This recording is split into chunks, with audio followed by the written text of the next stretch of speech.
Well, here we are, step number 3 of the business format system, which is the presentation. Sometimes it's called the corporate overview, sometimes it's called the business presentation meeting, but it is undoubtedly the nucleus of building our business. Everything builds off of our business presentation meeting and our corporate overview. Now, you may have your meeting in your office on Tuesday night, Wednesday night, Thursday night perhaps, and there's usually 2 a week, one during the week and one on the weekends. It's so important that you as associates get to every single meeting you could possibly make. It only takes about 3 days of being out there in the big, cruel, negative world for you to lose your inspiration, your goals, your motivation, the reason you're with this business in the first place, selling out and committing. Now, I want to challenge you. Your goal is to get guests to see the corporate overview. So you're going to invite them down to the office for the corporate overview. If they can't make it, then you default to setting a one-on-one overview of our company and presentation during the day in the office. If somebody can't make that either, then you default to doing a one-on-one home presentation where you go out to their home and you go and show them our same corporate overview using the flip chart at their home. Now, there's some semantics that you need to understand that surround the corporate overview evening. First is something called MoZone. MoZone stands for Momentum Zone, and it's the half hour before the meeting actually begins. And this is a time where you build momentum for the meeting, you take people's nervousness and guards and bring them down, make them feel welcome and comfortable as guests, and there's an exact way to do this. First and foremost, if you are an associate, you need to be there 1/2 hour before people are invited to the meeting. So if the meeting is supposedly said to start at 7 o'clock, you need to be at your office at 6:30 in business attire, positive mental attitude, ready to go. You need to be there early because some guests may actually come early, and you're part of creating this energetic atmosphere that's going to actually make people feel comfortable. They say if you have a good MoZone, that the presentation, it has less of an impact. When they go home at the end of the night, it's the actual people that they met during MoZone that they remember. So when you come there, there's a couple semantics. One, you come on in and put on a name tag. You'd either have a gold name badge if you're somebody who's been around for a while, or perhaps you'd have a blue sticky name tag. Now, the guests are going to be in red, and there's going to be a sign-in sheet. There should be somebody in a table set up aside where the guests come in, go to the sign-up table, and register. They put their name, who invited them, their phone number, so that we can contact them later. Also, it lets us know who invited them down as a guest, and we can write their name in smaller print beneath the name, their name, so that as you walk up during MoZone and introduce yourself to them, you're not asking them who invited you. There's nothing less inviting than asking someone who invited you. Could you imagine? But that happens sometimes. If the name is underneath, you could say, oh, I see you're a guest of Lou's. How do you happen to know Lou? And you start the conversation there. A few things having to do with MoZone also is that you have to do something called FORM, which is an acronym for Family, Occupation, Recreation, and Message. The message is the presentation. You ask them about their family. Are you married? Do you have children? How many children? How long have you been married? You ask questions surrounding their family. Their occupation. What do you do for a living? How do you enjoy it? How long have you been there? What got you started in that career path? And then you have the recreation. So when you're not working, what do you do? And you're having a conversation about that. Key points to remember during MoZone. Stay about an arm's distance away as you're talking to somebody. Don't invade their private space by getting up too close, and don't stand in a defensive posture too far away.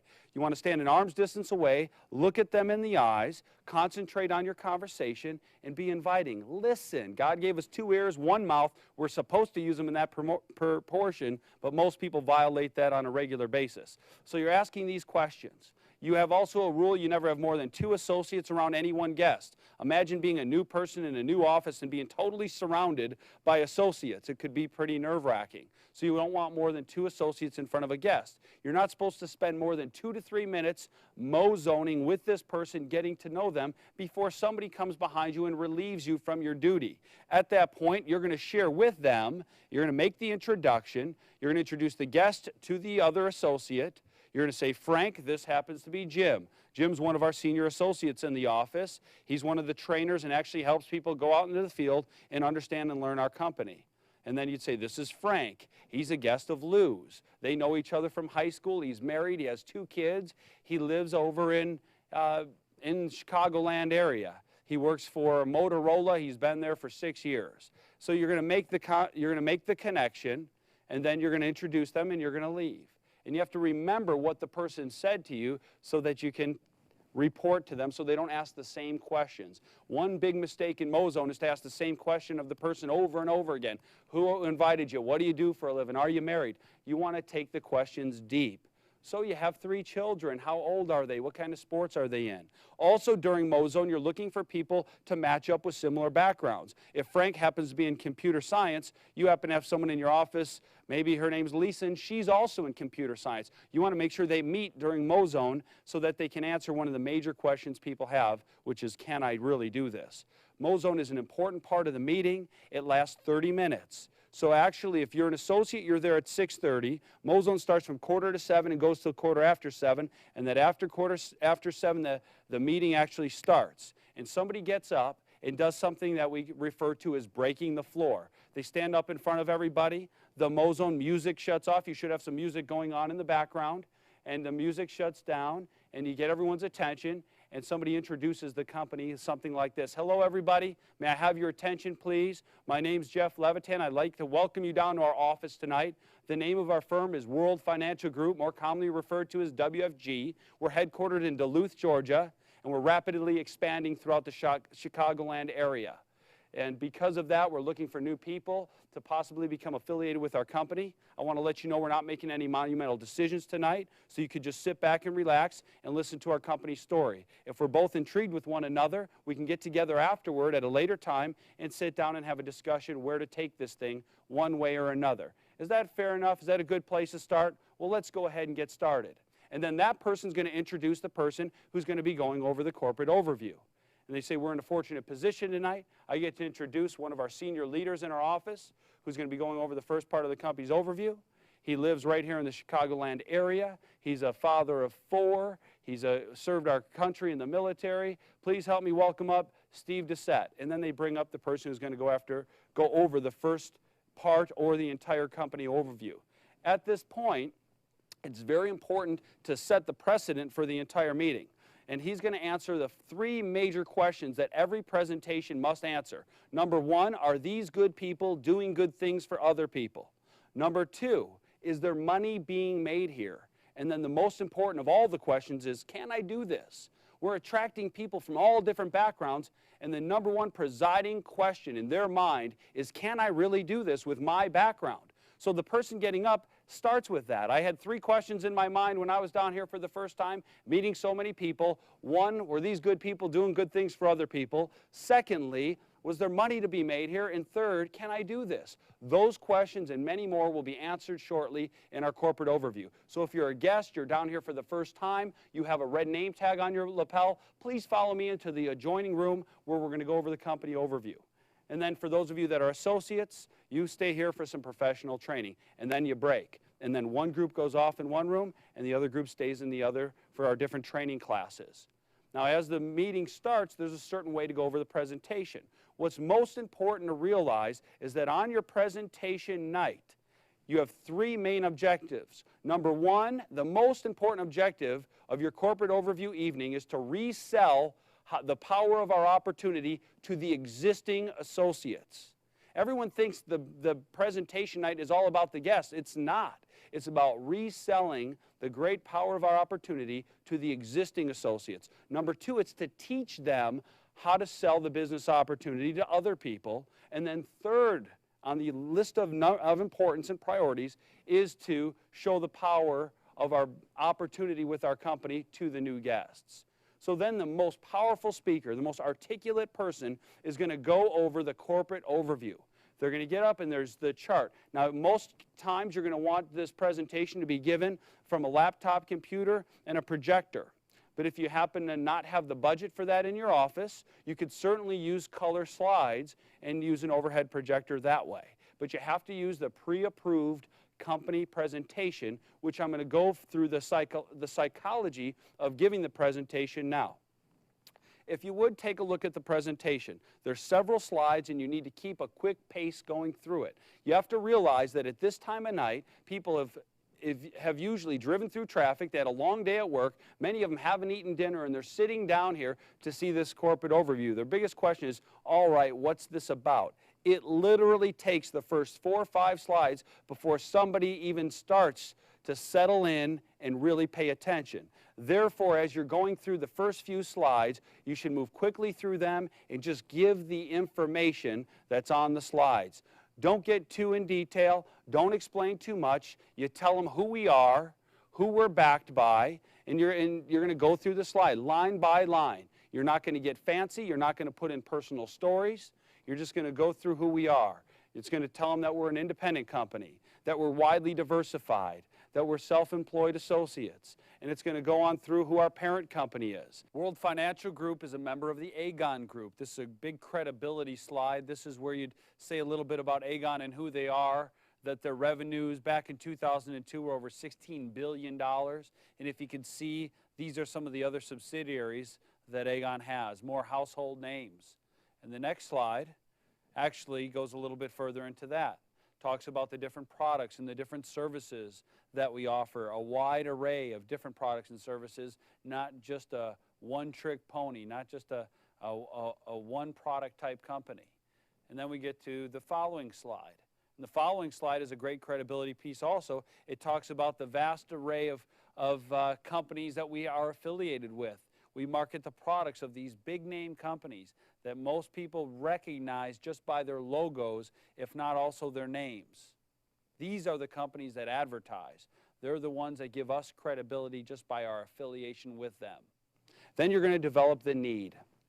You're going to start to talk a little bit about the problems out there, that we're out there helping people who want to help themselves. Right there, that statement alone tells them that this isn't a get-rich-quick thing, that we can't help everybody. Somebody has to have the desire to reach out, to put forth some effort, to make some commitments before we can even begin to help them. It also lets them know that we're reaching out to individuals and families who have normally been overlooked by the traditional financial services industry. And this is where you start to develop our uniqueness as a company. You develop the fact that most financial service companies out there focus on the top 3% of the earners in the country, and we focus on the other 97% that's often overlooked.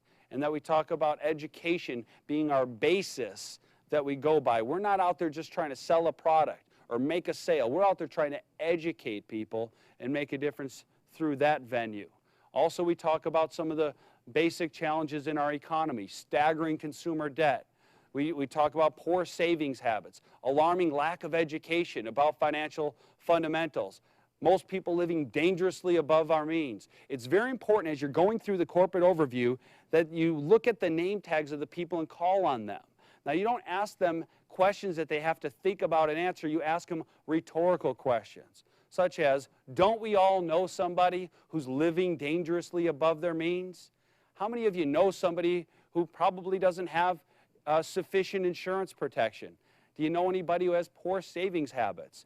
And you're going to be directing questions like that because that'll draw them in. And every time you call on their name, it draws them in a little bit more.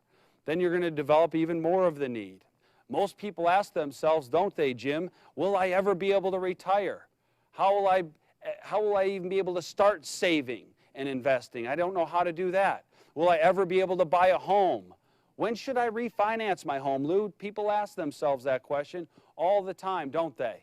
How can I protect my family? You're asking these questions and you're developing that need, and you're starting to draw them in by calling their names and talking to them in a conversational tone. You're not speaking at them. You're not trying to win an award, giving the best speech they've ever heard. You're out there talking to them in a conversational manner. And then we get into our solution. This is when you're going to actually start to develop a little bit more of the picture of what we do. And I like to use this slide at this point to develop it a little bit more. I say it's amazing that people get up every day and they go to work from age 16 to 60 for one major reason, to earn a paycheck. But some people don't stop for 5 to 10 hours their entire life to learn what to do with the paycheck. And it's amazing, and most people derail their train and it never gets to that financial destination and station called retirement the way they want to. So what we've done as a company is come up with a 6-step approach to planning out somebody's financial future. It's called our financial strategy, and it sounds a little bit like this. Step number 1, increasing cash flow.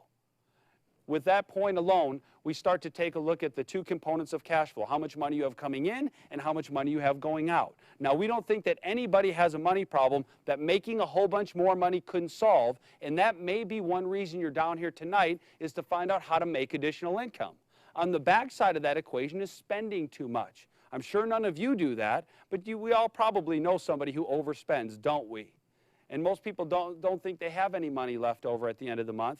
But I was challenged a long time ago to make a written budget and actually write down everything I spend my money on to the detail for a 30-day period of time. And at the end of the 30-day period of time, I had found that I actually had $400 to $500 extra dollars left in my own budget. Now, as you see, I'm starting to incorporate personal stories into the presentation. Step number 2 is to manage our debt. Consolidate it, eliminate it, and just get rid of it once and for all. How many of you, by show of hands, know somebody who's in debt right now? Can I see? Yeah. How many of you, it seems like everyone you know is in debt? Sure. And that's a big challenge. We've been learning how to get into debt since we were this tall. But who is really teaching people how to get out of debt? We've got a couple programs with our firm that literally teach people how to accelerate the time frame it takes for them to get out of debt. We've actually been able to get people out of debt in half their normal time within their same current budget status. And then the next slide you go into after the first 2 steps talks a little bit about people's largest asset being their house, and that how they could possibly utilize their house through our affiliate broker program and using a mortgage or a refinancing of a mortgage possibly to get rid of their junk debt. This is where you differentiate high interest rate, non-tax deductible debt and possibly bring it to a refinancing situation on the home, where they may be able to, if they qualify, refinance their home, shift some of their debt down to a lower interest rate that's tax deductible instead of that high interest rate credit card debt that's not, as one of our strategies to help people get out of debt. The next slide goes into step number 3, creating an emergency fund. We all know that we're supposed to have 3 to 6 months of our income liquid set aside in case an emergency comes up. Well, how many people really have that these days? Or do most people use their credit cards when emergencies come up? That's what people tell me. They say, Jeff, well, I only use that for unexpected occurrences. Well, the last I could tell, my entire life was made up of unexpected occurrences, one after another. Therefore, if I don't have an emergency fund, then that emergency goes on my credit card, which then puts me in too much debt. And if it's financed at 18 to 22% like credit cards are, then it crimps my cash flow. Do you see how all these things are interrelated? That's why you can't just take care of one area. You have to look at the entire picture. Step number 4, proper protection. These are all the insurances that are out there. What's interesting about insurance companies is that there's hundreds of companies out there offering very similar products at very different prices. And if you ever actually studied the industry, some companies literally charge double what other companies do for the same coverage. And then some coverages, if you really look into the details, some of them are like rock solid concrete, wonderful coverage, while others look like Swiss cheese. The question really is, which one do you have? Do you have the concrete coverage or the Swiss cheese coverage? The double expensive or half as expensive insurance? That's why we think someone needs to have an analysis done in their insurance program and make sure that they're set up properly. And that's another step in our strategy that we do for people. Number 5, and I think this is developing proper asset allocation and accumulation. And what we want to basically do in step number 5 is get to retirement. How many of you like to retire someday by show of hands?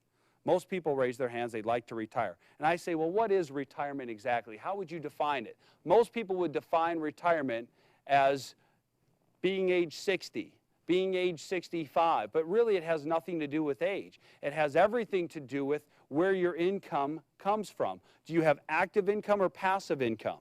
Active income is from performing the activity of going to work. Your company provides the activity of paying you. If you stop your activity, they do what?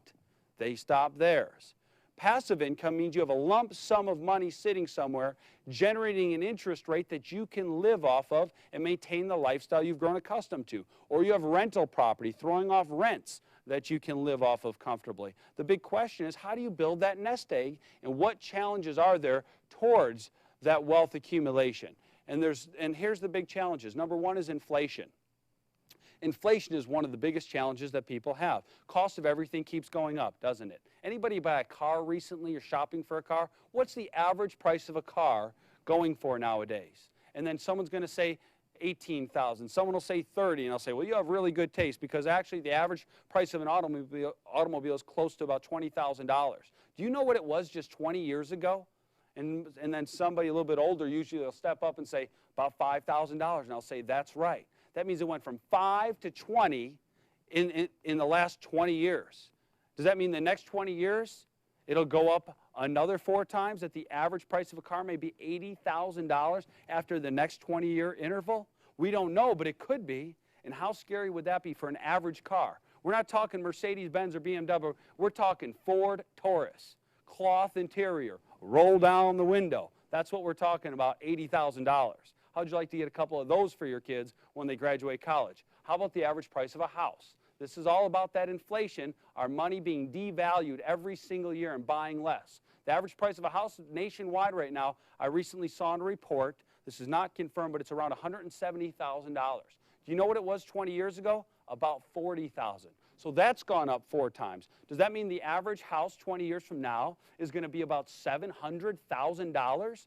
I'm not talking for a mansion. I'm talking about 3 bedrooms, 2 baths on a lot. Do you know there's neighborhoods right now all across this country where housing already costs that much? Now, the problem with retirement is if you want to retire in 20 years and right now you're living off $50,000 a year, a lot of people are building their entire retirement plan around generating $50,000 a year for retirement. They might need 3 to 4 times that amount in 20 years to be able to buy and maintain the lifestyle they've grown accustomed to. So most people are undershooting that big number because they're not factoring in inflation. Therefore, saving money is not enough. It needs to outpace inflation. And that's the least of our worries in that category of building a nest egg. The bigger worry is our taxes. It's our taxes, folks. It's the single biggest expense we're going to have our entire life. If you think about it for a minute, most people would say it's their car. Most people would say it's their mortgage. But aren't we going to pay our house off in 30 years? Won't you pay any car off in about 5 years? Let me ask you this question. When do you pay taxes off completely? That's right, never. You don't ever pay them off. Literally, about 1/3 of your income is gone every single year, your entire life, and if you still end up wealthy and die, they'll come on in with estate taxes and could take up to 50% more in estate taxes. So we have this big tax challenge. And then when we buy something, what do they add on the price of everything we buy? Sales tax. What if you invest money and it grows in value? What do you owe on that growth? You owe taxes in the form of capital gains tax. And those are the ones you see that are predominant. But what about our property tax? What about our city tax that we have? Do you ever look at your cell phone bills? You have $30 worth of calls and $40 worth of taxes and fees. There are taxes on top of taxes on top of taxes. Our single biggest expense is taxes. And based upon some studies, they say that most Americans overpay in taxes right now. And the way that they know that is because we were founded by entrepreneurs over a couple hundred years ago, this country. Our tax code we live under was written by entrepreneurs, and most of the legal loopholes allowing you to reduce your taxes manually are for self-employed people, but most people aren't self-employed. Most people are W-2'd employees for major corporations, and they don't get to take advantage of write-offs and tax deductions because they don't own a business. Statistically speaking, they say almost every American, based upon our tax code, should have some sort of self-employment or side business for tax advantage purposes, but most don't. Wouldn't it be great if a company came by and showed you how to outpace inflation and minimize taxation? That's one of the things we do in our financial strategy. And then step number 7 is estate planning and planning out your estate. How many of you would like to end up wealthy in this lifetime? Can I see by show of hands? Yeah, most people would love to end up wealthy. But that brings about a whole bunch more challenges also. It's one thing in this country to build wealth and create wealth. It's a whole other thing to keep it. And that's another challenge. And that's why we need to own things, not all in our own name, but once you become wealthy in trusts. Trusts need to be set up so that you can't be sued for everything that you spent a lifetime building. Don't we live in a sue-happy society? Everybody's suing everybody. I may sue some of you after you leave today. Now, I know you think that's funny, and if you were broke, you probably wouldn't care. But if you had a lot of money, you'd be on the phone with your attorney telling them to protect yourself because some crazy guy is going to try and sue you. And that's why once you end up wealthy, you need to protect yourself. You need to protect yourself from estate taxes. You need to protect yourself from lawsuits. And that's the last piece of the puzzle. Now, there's a lot of companies out there that give advice in these financial areas, but a lot of those companies charge for it. They charge somewhere in the ballpark of $500 to $1,500 for that advice. And we realize that most of the people who need that advice aren't getting it. They aren't willing to spend $500. They don't think they have enough money to need a professional. Therefore, they don't ever get the help that they really need. So we realized if we were going to be crusaders and we were going to help out middle America, we needed to bring that price down. We brought the price down to $0. Is that more affordable? Literally, at no cost, we will sit down with an individual, a family, or a small business and give them advice in those 6 areas. We'll spend a few hours with them. We won't charge them anything. There's no obligation. If they want to implement one of our strategies to either reduce their taxes, start a college fund for their kids, improve their insurance program that they have, maybe roll over that old 401k, implement any of our programs, then we'll place that business with one of the large firms that you've already heard of, and those companies will pay us. We do get paid for what we do, just not directly from our clients. And therefore, since we give them a great value and don't charge them for that education, they tell all their friends about us, and 95% of our business, somewhere around there, depending on which office you're out of, comes through referrals. That's where our business comes from. Most of our associates don't do any cold calling at all, and it's not our strategy. Doesn't that sound better? Now take a look at our philosophy on investing. Here's the 7 steps or points in our philosophy and financial fundamentals that our company believes in. Number 1, we believe in professional money management. Most people lack the time, the temperament, and the training to do their own investing. Number 2, we believe in wide diversification. Never put all your eggs in one basket. Number 3, we believe in the philosophy of dollar cost averaging. That's picking out about the most amount you can save every month and putting it into an investment on the same date every single month. Therefore, if the markets happen to be down, then you're buying more shares at a lower price. If the markets happen to be up, you buy less of it when it's expensive. And after you repeat that month after month, year after year, that philosophy has been proven to work out as a great strategy. It's been said that it's time in the market, not timing of the market, that works out better for investing long term, which brings me to step number 4, long-term thinking. You could take a look at the stock market and the history of it, and you can't find a period of a solid 20-year period where the markets have been down for a period of an entire continuous 20 years. And that's why we believe people need to have a long-term thinking and philosophy. Number 5, tax advantages. We've talked a little bit about that before, but you need to search out and seek tax advantages. Number 6, protection. What would it mean to be saving all this money for retirement and then have one health issue but not be covered by health insurance and have all your money wiped out and end up bankrupt? Or get in one car accident and not be properly insured. We know that most people in this country are underinsured and they need proper protection. And then number 7, goals and objectives. How can you ever reach a destination when you can't define where it is you're going? You need a map, but you need to know where you're going. This slide right here is the major slide and why I'm in the company today. It's called the Rule of 72. How many of you have heard of the Rule of 72 before?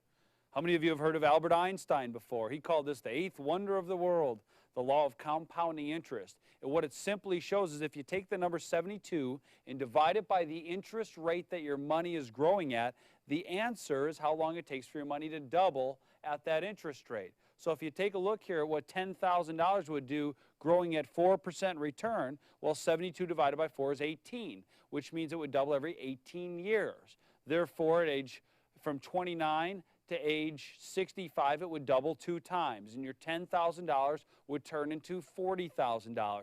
Now, I always thought, well, if you got 8% instead of 4, you'd have 80 instead of 40, but that's not so. There's compounding of interest. Actually, at 8%, it doubles 2 more times, and that same $10,000 over the same period of time is now worth $160,000. Now, let me ask you, just a little quick pop quiz. How many of you would rather have $160,000 at age 65 instead of $40,000? Yeah, sure, most everybody would.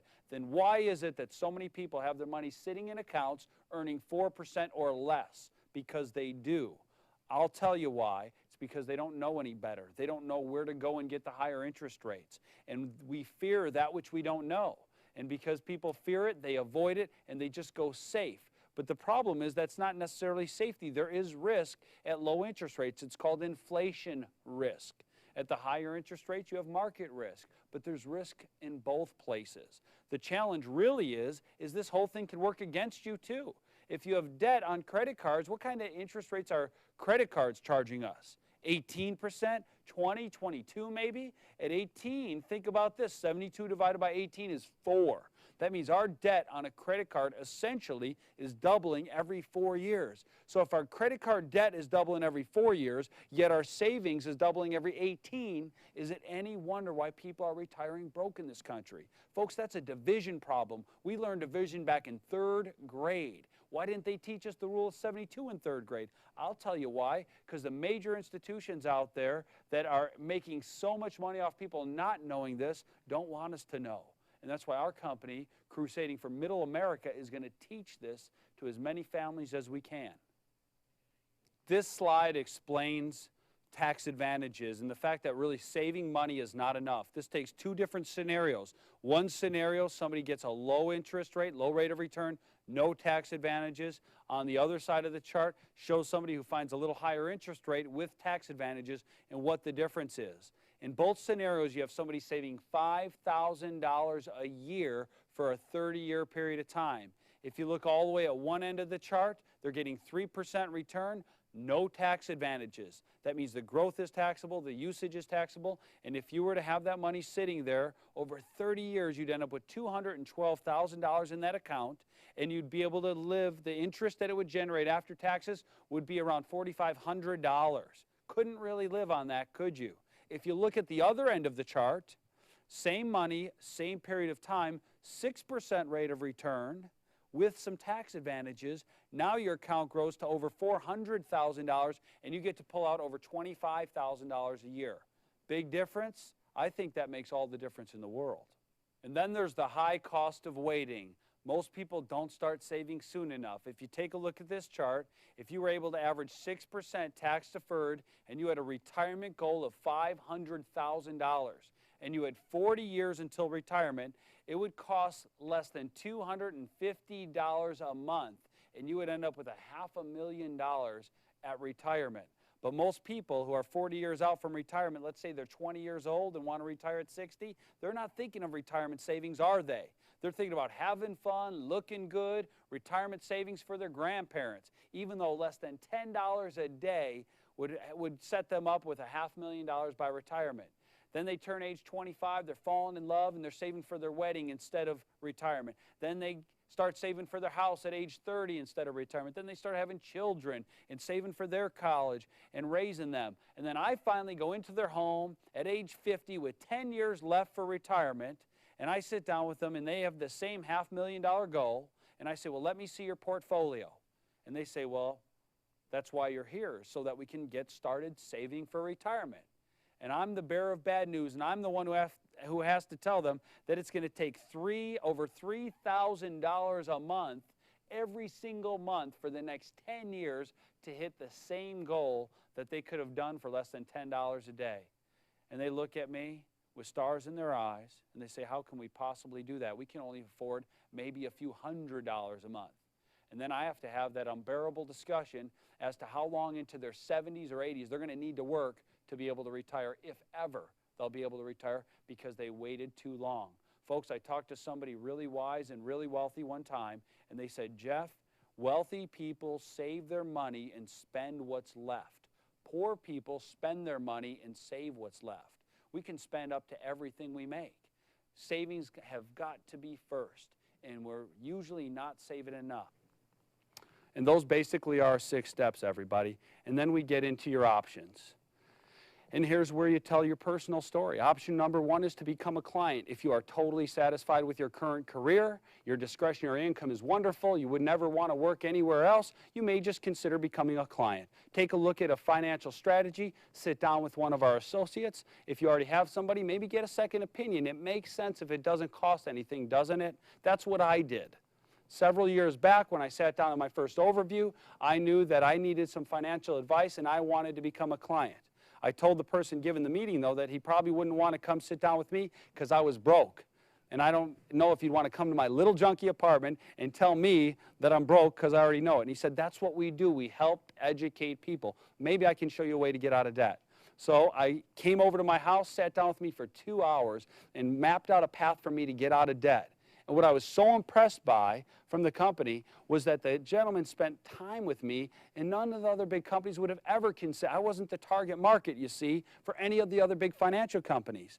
And I was on track to be out of debt in about 18 years. And after he was done with me, I was going to be totally out of debt in 6 years. He also got me started saving on a little program, nothing major, little $50 a month investment. But I'll tell you what, it started me in the disciplined habit of saving money when I was overspending at all times. And when I was done with the appointment, I said, that was fantastic. I appreciate it so much. Would you mind helping out my brother? He's a year and a half older than I am, and he's in worse shape than me. And would you mind helping out my parents too? They're blue-collar workers. No one's ever talked to them about finances before. And the gentleman said, sure, I'd love to help them. And he said, you know, if they do become a client of ours, there's a way you could get paid on that. And I said, really? And he said, would you be interested in finding out more about that? And that's option number 2, a self-employed twin career. The way I get paid would be to go through their certification and licensing process. You need to get educated in some of the areas, in mortgages and insurance and finances and investments. But I thought it would be the financial education I should have gotten a long time ago. Really, we've gotten so much education through the years, even through grade school and high school, that we never use. Certainly we use reading and writing, but I still haven't used my Western European history studying that I did. But you know what we use every day? Money. And where's our money education? And I thought this would be great. This licensing process would be the money education that I've never gotten before. I'd love to do that just for education purposes. So that's what I did. I became a self-employed part-time associate with the company. And as a part-time associate, now I also had positive potential tax advantages of being self-employed that I could take advantage of. And then as I got started with the company, I referred some business here, did some business there, and I made $500, $1,000 there. And what was interesting is we were helping families, making a great difference. And as I helped families, they would refer more people in and more people in. I got to maintain my job, my security, my salary, and benefits, and give this a try on the side. Most companies in this industry don't have a program like that. It's all or nothing, sink or swim, whereas most people end up sinking. In our company, it's not that way. You get to maintain your job and transition over when you're ready. And then step number 3, it took me about 8 months. Now it's not common, it's different for everybody, but for me it took me about 8 months before I was ready to come over full time. And as I came over full time, I became what's most commonly referred to as a business owner. As a business owner, I started to build my own business within the company. I started to attract other agents and associates, and I got supervisory overrides, trail commissions on all money under management, stock options. They have a program. If you qualify for that, you get stock options in Aegon stock. There's renewal commissions available on all insurance products. Bonus pools. If you do well in a month and you qualify, the company has bonus pools where you can earn additional income. And then there's something called the entrepreneurial program. If you were to qualify for that and you spent some time here, you opened up a few offices, you've been here a handful of years, there's a way that you can bundle those offices together in your business and possibly sell it to somebody else in the company. And that's a nice program and opportunity that a lot of companies in this industry don't even offer. And then let's go into compensation. Most companies hide their compensation. We're very proud of ours. When you get to this slide in the presentation, slow down, go through it. Believe it or not, people are usually excited by this point and they want to know, well, is there money to be made here? This is one of the major questions and major pages where you're going to answer these questions. And as you can see, as a new associate helping out a few families, there's some serious money to be made here. And as you climb the ladder and become a marketing director and you have other associates that you're helping out and you maybe open your own office, that number multiplies, and it's a huge amount of compensation for most people. So make sure as you're going through the compensation slide in the overview, you take your time and you go through it in detail. People want to know about this. And then here on the next slide, it's one of my favorite slides, it talks about recognition. And I take it something like this. I say, how many of you currently have a job or you've had a job in the not so distant past? And literally everyone raises their hands. And I say, let me ask you, have you ever gone into work early one day, you worked hard all day long, you stayed late and nobody noticed? Has that ever happened to you before? Yeah, it's happened to me too. What happens when you screw up at work? Everybody notices then, right? They're all over your back. They ride you the rest of the day. They use it as leverage to pass you up for promotions, not give you time off. And a lot of work environments are negative. Certainly not all of them, but a lot of them are, which doesn't make sense because we know when you feel good, you do good. Well, why don't our companies try and make us feel good? I have a challenge for you tomorrow. Go up to your boss first thing in the morning, walk right up behind him or her and say, hey, I want you to start making me feel good, and see what happens. Folks, if you don't get fired on the spot and they don't laugh at your face, you probably won't get a straight answer from them. But the reason they're probably not treating you better is because no one ever treated them better, and no one ever treated them better. So literally they're passing on a legacy of criticism, creating a negative work environment because that's what was done onto them. This company, when I ran into it, I never seen anything like it before. The recognition is phenomenal. We've got something called the Fast Start Award. Someone can win literally in their first 10 days. I know people who've worked for companies for 20 years and they get like a pen in the mail or something like that. Something almost offensive how little it is after so many years of hard work. Then our company, the further you go, you get pins like this. You've probably seen a lot of people walking around the office with pins on. Well, these all mean something. The further you go, they give you real gold and diamonds, and it makes you feel good. We studied the militaries from around the world, and they all have medallions and stars and stripes and sashes. And when you wear your awards on the outside of your uniform, you feel better.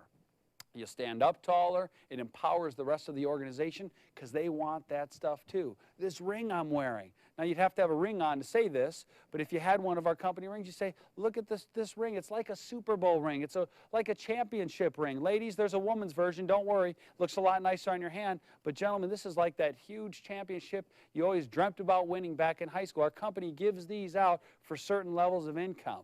We've got lots of people in our company wearing these rings. And the company gives out gold Rolexes. When you become a senior executive vice chairman with our company, the company just takes care of us so much. And then there's travel. Does anybody here in the room like to travel? Can I see by show of hands? Yeah, I never really knew a lot about travel growing up. I grew up in a fairly poor family. As a matter of fact, all of our vacations growing up revolved pretty much around camping. It's a very affordable vacation. A few sticks and a match and you're on vacation for the most part. And I didn't really understand travel until I came to this company. And in my very first year with this company, I won a trip to Hawaii. It was amazing. I didn't even know a contest was going on. I got this call one day, and they said, congratulations, you and a guest won a trip to Hawaii. And I said, I did? What did I do? And they said, well, there's a minimum amount of production, and you qualified. And I said, that's incredible. And I went out there. I brought my dad with me the first year I won. And I wasn't married, and I thought, you know what, we'll do some male bonding. And we went out on this great trip, and the company put us up in the Hyatt Regency in Maui. 5-star resort, one of the Hyatt's finest properties they own in the entire world. I mean, first-class vacation. And the company brought hundreds of other couples, too. We weren't the only winners. You know, one thing that makes a vacation a lot better is when somebody else pays for it. And I'll tell you, I didn't pay for about anything on the trip. And I felt so appreciated to be with a company that took care of its people like that. Not only the compensation that you saw on the prior chart, but the recognition and the trips and the travel, fantastic. Every other year there's a super trip. As a matter of fact, last year we went on a trip to Tahiti. The company rented out an entire cruise ship just for our company, and we sailed all the Tahitian islands. Fabulous vacations, fabulous trips to be won. If you're competitive, I don't know a better place that I would rather work than right here at World Financial Group, and that's why I planted my business flag here. And then finally, there's 3 major reasons people choose World Financial Group as a career. Number 1, a tremendous marketplace exists for our services. Never before in the history of North America has there been a greater need for a financial education than right now today. People are worried. They're in debt worse than they ever been. College costs so much, and there's so many challenges out there, and people are looking for answers. And that's what our company does, is we're out there to help people and try and steer them around the landmines and get them to where they need to be, called financial security. The income earning potential, number 2, as an associate or client is tremendous. We already spoke about that. And then number 3, the opportunity to help others while helping yourself and your family. Now, certainly many of you probably have jobs or have careers that help other people, but some of you don't. And it's a matter of fact, about 1/3 of our lives are going to be spent working somewhere. If you take a look, an 8-hour day of your 24-hour day is going to be spent working somewhere. And what are you doing? I think everyone has it in their heart somewhere that they'd like to help people with that third of their life. So as we're all looking back later on in life, we know that we did something that made a difference. Sometimes you're just in a job. If you don't show up tomorrow, no one even notices. After about a week, they just let you go and replace you with somebody else. And you're not making a contribution to your family, to society, your community with what you're doing currently. This could be a way to do that. Well, here's the point where we ask you to take the next step, folks. I'm going to ask you to do 3 things before you leave here today. Number 1, pick up a business information kit on your way out. We've put some literature together for you, some more detailed information, more statistics about our company. Some of it's just a review of what you saw here today, so that when you get home in the comfort and convenience of your own home, you have some information to reference. Secondly, there was a card on your seat when you came in. We'd like you to take this time to fill out those cards. Let us know what level of interest you had. Maybe at the lowest level of interest, you just want a free financial strategy, and that's fine with us. A little higher of a level of interest, perhaps you would like to look at possibly becoming affiliated with our firm, becoming one of those part-time referral associates that we talked about. If you're interested in that, let us know. And maybe there's usually 1 or 2 in a room this size that know that this is exactly what they're looking for. They'd love to go and open up offices for themselves within this company. And this is what you've been looking for a long time. And put that down so that we can talk to you right away about our management track and what's involved there. And then last but not least, at the bottom of those cards, it asks for an appointment time. I'm going to ask and make a request of you to set an appointment for the next 24 to 48 hours during the day in our office to have a follow-up appointment and interview. And I know that might not be convenient. Many of you may have jobs, but I have to let you know it's meant to be inconvenient. We want to see how interested you really are. And somebody really wealthy also told me one time that success and convenience don't hang out together. So if convenience is what you're looking for, maybe this isn't for you. But if it's success you're looking for, maybe this is. Folks, I enjoyed sharing the company story with you tonight. I want to challenge you to take action on what you saw here. And the people who invited you here will be in the room in just a moment to help pick up those cards and help you get a kit. I enjoyed sharing the company story with you tonight. Thank you. And that's going to wrap up the presentation. Now, it's very important in conclusion of the overview that everyone who had guests now they come into the room and meet with their guest. It's very important what they say at this point. They don't ask their guest, well, what did you think? Because that gives their guest a chance to say, well, I didn't like it. You don't ask questions that you don't want the answer to. You ask rhetorical questions like, wasn't that great? Good information, wasn't it? Told you you'd like it. Now let's go get a kit. And then it's the person who has the guest's responsibility to bring their guest over and help them get a kit. And then they take that response card, which you can see on the screen. There's a response card that they would have filled out. And make sure now, the most important part is that they have set their appointment time within 24 to 48 hours during the day to come on back for their follow-up interview. The reason we need to do that is we need to maintain professionalism. We want them to follow up when the information is fresh in their mind, when our impression of them is fresh in our minds. We want to have a good, intelligent conversation, and that's where the questions are going to be asked. Many times your guest might say, well, can you tell me about this? I have a question about this. And your response is, that's why you need to have your follow-up appointment. That's why you need to meet back with my marketing director. That's your response there, and get them to set the follow-up.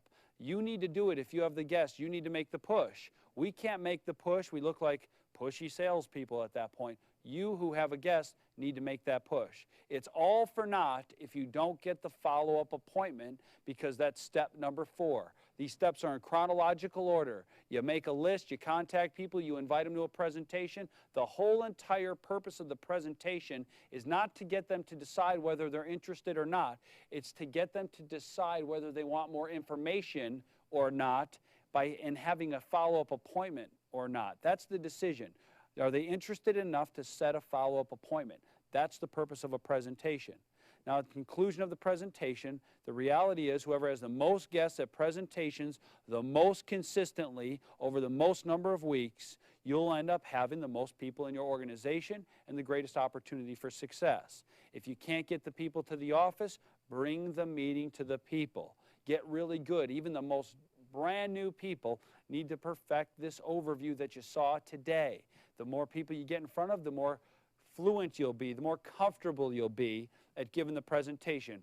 All public speaking, all presentations start out very awkward feeling.